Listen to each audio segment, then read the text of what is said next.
자, 봅시다. 사실적 읽기 부분이요. 자, 개념 확인 문제 한번 보시죠. 정치 철학적으로 알려진 아렌트 여사는 우리가 보통 일이라고 부르는 활동을 작업과 고역으로 구분하는데 이 두 가지에 모두 인간의 노력과 땀과 인내를 수반하는 활동이고 어떤 결과를 목적으로 하는 활동인데 그러나 자, 이게 여기서 이게 핵심인 거지. 그러나 전자가 자의적인 활동인데 반해서 후자는 타의에 의해서 강요된 거래. 무슨 얘기냐면 작업이라는 것은 자의적인 건데 고역이라는 것은 굉장히 타의에 의해서 강요된 거다 이렇게 정리하고 있고 전자의 활동이 창의적이라면 그러니까 이런 건 다 사실 정리하면 되는 거거든 별게 아니야. 그래서 이 사람은 작업과 고역을 나눴는데요. 작업이라는 것은 자의적이고 그리고 이 고역은 타의에 의해서 강제됐어요. 그러니까 전자는 창의적인 거면 작업은 후자는 어떻게 되냐면 기계적인 것이고요. 그래서 여기에서는 작품 창작의 그 목적이 있다면 창작. 그러면 후자의 활동은 어디에 있냐면 상품의 생산에만 있다는 거죠. 그죠? 생산. 그래서 전자 즉 작업이 인간적으로 수용될 수 있는 물리적 혹은 정신적 조건 아래 이루어지는 일이래요. 작업이라는 것은 한마디로 인간적으로 수용 가능한 범위의 일종의 일이라면 그죠? 자, 이 고역이라는 것은 뭐냐면은 인간적으로 수용될 수 없는 혹은 비인간적인 어떤 환경에서 일해지는 일이라는 거지. 똑같은 일인데 여러 가지 문제가 있다 이런 식으로 얘기하고 있어요. 자, 유형 연습 문제 한번 보겠습니다. 자, 미국 코넬 대학교 심리학과 연구팀은 1992년 하계 올림픽 메달 수상자들이 경기 종료 순간에 어떤 표정을 짓는지 분석을 했는데 연구팀은 실험 관찰자들에게 분석이 가능했었던 23명의 은메달과 18명의 동메달 수상자의 얼굴을 보고 이 감정이 비통했던 건지 확인했는데 아무도 평가했는데 자, 이걸 봤대요. 그러고 나니까 자, 동메달 수상자의 점수는 7.1인데 환희에 좀 더 가까웠는데 은메달 점수하는 사람은 4.8이야. 이건 왜 그러겠어요? 환희와 뭐 거리가 멀죠. 이건 왜 그래? 봐봐, 생각을 해봐봐. 이거 그냥 상식적으로 생각하면 답이 나와요. 동메달 수상자는 내가 가까스로 3등이 된 거니까 엄청 기쁜 거야. 수상권에 들어갔기 때문에. 그런데 은메달 수상자는 1등이 될 수 있었는데 2등이 된 거잖아요. 그죠? 매자를 왜 이렇게 쓴 거야? 미친 거 아니야? 그지? 근데 1등이 될 수 있었는데 지금 2등이 된 거잖아. 그렇잖아? 그러니까 오히려 어때요? 당연하게 슬픈 거지. 그지? 1등을 노릴 수 있었으니까. 1등을 노릴 수 있었음. 그러니까 후회되는 거지. 그런데 동메달 수상자는 어때요? 수상을 못할 수도 있었는데 수상을 했어. 그러니까 기쁜 거지. 무슨 말인지 알겠어? 자, 그렇게 됐다는 거야. 그래서 한 걸음 더 나아가서 인터뷰 내용도 분석했더니 동메달 수상자의 인터뷰에서는 만족감이 나오는데 은메달 수상자는 아쉽다는 표현이 압도적으로 많았다. 그럼 왜 그럴까 대체? 그러면 자, 선수들은 자신이 거둔 객관적인 성취를 가상의 성취랑 비교를 할 건데 그러고 나서 객관적인 성취를 주관적으로 재해석할 거야. 즉 자기 나름대로 주관적으로 받아들일 건데 그 받아들이는 과정에서 어떻게 될 거냐면 은메달 수상자의 가상의 성취는 금메달인데 반면에 얘네들의 가상의 성취는 노메달이었기 때문에 행복할 수밖에 없다. 이게 무슨 말이냐면 자, 실제 성취와 그리고 가상의 성취를 봤을 때 은메달 선수들 입장에서는 가상의 성취는 당연히 금이었는데 실제로 은을 받은 거잖아요. 그러니까 가상이 더 높아. 그러니까 어때요? 슬픔인데. 그지? 동메달 선수 입장에서는 어떻게 된 거냐면 못 딸 수도 있었는데 동이라도 딴 거니까 3등을 한 거잖아. 그러니까 더 기쁜 거지. 가상보다 훨씬 잘했으니까. 이해됐죠? 그래서 요렇게 정리를 하면 이 글이 좀 이해가 되겠지. 그지? 자, 넘어가서 우리 굿즈 상품 한번 보겠습니다. 자, 굿즈라는 것은 원래 이런 어떤 특정 브랜드나 연예인들이 출시하는 기획 상품이라든가 드라마나 애니메이션의 팬클럽 따위와 관련된 상품을 의미하는 단어인데 그러나 요즘에는 누구나 사용 가능한 라이프 스타일의 상품으로 그 의미가 확장되어 가고 있대요. 됐죠? 자, 그리고 소소하지만 확실한 행복을 추구할 수 있는 소비자들의 심리가 반영돼서 이게 번창하고 있는데 여러 가지 문제가 생기는 거죠. 왜 이게 잘 되니까 저작권 분쟁이 늘어나고 있다. 그래서 세모치고 저작권 분쟁에 대해서 얘기를 하려나 봅니다. 자, 그러니까 이런 것들을 보고 비슷하게 제작하는데 그럼 왜 문제가 될까라고 하는 거야.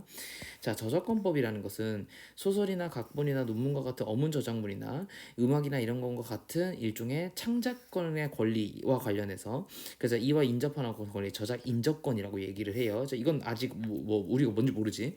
자, 아무튼 이걸 보호하고 저작물의 공정한 이용을 도모해서 어떻게 하려고 하냐면 얘네들이 결국 봐봐 창작자 입장에서는 이게 무슨 말이냐면 창작자가 권리를 보호받아야 이런 권리 보호받는 상황에서 뭘 할 거예요? 창작 활동을 하는데 만약에 이 권리가 무시되어 버리면 창작자는 창작 활동을 해야 될 이유가 없어지니까 어떻게 될 거예요? 문화 및 관련 산업의 발전이 안 되겠지, 그치? 그러니까 권리 보호를 함으로써 얘네가 창작에만 신경 쓰게끔 해주는 거야. 그러니까 어떻게 돼요? 발전을 이바지하는 거지, 그치?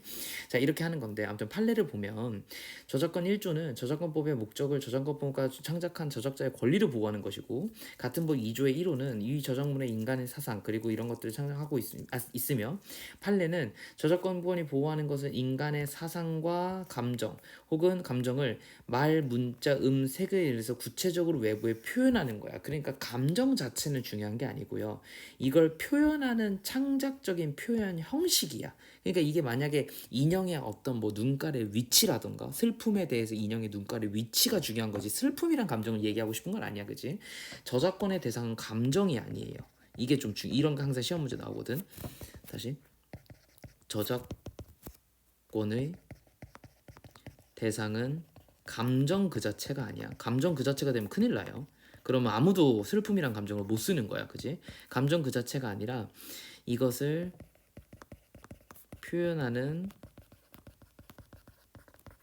구체적인 표현 형식이라는 거지. 근데 이 구체적인 표현 형식은 말과 문자와 음과 색으로 구성이 될 수는 있으나 예를 들어서 어떤 단어는 아닐 거야. 예를 들어서 동건이라는 단어가 되면 그 동건이는 그냥 아니 동건이란 말을 아무나 못 쓰면 안 돼. 예를 들어서 연필이면 연필을 내가 저작권으로 해버리면 아니 연필은 모두가 다 쓸 수 있어야 되잖아. 그런 거 말고 예를 들어서 뭐 심심이 이런 것들 있잖아. 그지? 이런 것들은 새로운 단어니까 이런 건 이제 괜찮겠지, 그지? 그럼 그 감정은 뭐예요? 내가 외로울 때마다 하는 대상 뭐 이렇게 되겠지, 그지? 자, 이렇게 되는 거예요. 그래서 아무튼 이렇게 됐을 때 자, 이걸 판단할 때는 어쨌든 실질적 유사성이 있다는 것은 창작적인 표현 형식에 해당하는 것만 가지고 대비를 해야 된대. 그러니까 저작권 침해의 핵심적인 기준은 대상물의 창작적인 표현 형식이 존재하는지 여부 일단 이게 지금 존재하는가 그리고 침해 피해 저작물과 피침해 저작물의 창작적인 표현 형식을 비교했을 때 이게 실질적으로 비슷한가를 한번 봐야 된다는 거야. 그러니까 이에 유의할 점은 대상물의 보편적인 특징이라든가 속성 그리고 보편적인 제작 기법에 기인한 부분으로는 그렇게 하기가 어려워요. 그러니까 예를 들어서 내가 토끼 인형을 만들 건데 토끼라는 것은 저작권법에 해당되는 게 아니잖아. 그러니까 예를 들어서 둥근 얼굴을 가지고 있다. 이러면 좀 약간 그거 가지고 시비 걸기는 어려운 거지. 왜? 그 대상물의 뭐기 때문에 보편적인 특성이기 때문에 그걸 가지고 깔 수는 없다는 거야. 근데 내가 예를 들어서 토끼를 그렸는데 그 친구만 엄청 길쭉하게 그린 다음에 거기다가 뭔가 색깔이 특이하게 있다든가 이런 게 이제 조금 약간 저작권법에 들어간다는 거지. 그래서 이제 예시가 나온 게 뭐냐면 가령 토끼 인형의 굿즈는 실질적인 유사성을 비교할 때 대부분이 다 얼굴과 두 귀가 둥글어. 이거는 그냥 토끼의 특징이잖아, 그지? 그리고 귀가 위쪽으로 쫑긋하게 있고 팔다리가 짧고 간결하게 있는 건 원래 토끼가 그런 거니까 사실상의 형태적인 유사성만으로는 얘네가 비슷하다고 볼 수가 없다라는 거야. 근데 반면에 실제 누군가와는 구별되는 독특한 개만의 형상이 있어. 그래서 나름대로 이걸 갖다가 엄청 노력해가지고 만든 거라면 저작권 침해가 인정될 수도 있다는 거지. 다만 이것이 굉장히 다양하기 때문에 여러 가지 문제점들이 있다. 이걸 갖다가 증명하기가 어렵다. 이게 나만의 것이라고 특정하거나 실질적인 유사성을 판단하기가 쉽지 않다는 거야. 굿즈 제품이 예를 들어서 그냥 뭐 프라모델도 있을 수 있지만, 그러니까 똑같이 생긴 어떤 캐릭터 뭐 이렇게 인형 같은 거 근데 인형일 수도 있고 내 말은 그리고 그게 뭐 예를 들어서 베개일 수도 있고 여러 가지가 있을 수 있잖아요. 그래서 판매하고 있는 굿즈 상품과 관련된 저작권 이슈 내지 분쟁이 기업한 기업은 저작권 침해 여부를 주장하거나 판단하기에 앞서 전문가의 어떤 조언을 받아서 순차적으로 뭔가 검토를 해봐야 된다라고 얘기하고 있죠. 그죠? 그러니까 저작권법을 이용해 가지고 어쨌든 보호는 해주려고 하고 있지만 그 대상이 감정 그 자체가 아니라 이것을 표현하는 구체적인 표현 방식인데 다만 문제가 되는 건 자, 첫 번째로 대상물의 창작적인 표현 형식이 존재해야 되고 실질적인 유사성도 있어야 돼. 근데 그 과정에서 이 대상들이 다 가지고 있는 어떤 유사성은 안 되는 거고 이런 거는 판단하기 어렵고 얘와 다른 그지? 더 얘만의 무언가 특성이 있어야 되는데 그걸 갖다가 굿즈가 너무 다양해서 이게 인정받는지 내가 알 수가 없기 때문에 이거 입증하기가 어렵기 때문에 어떻게 해야 된다? 전문가의 조언을 받아야 된다. 이렇게 정리하면 되겠죠. 이해됐죠? 무슨 말인지. 자,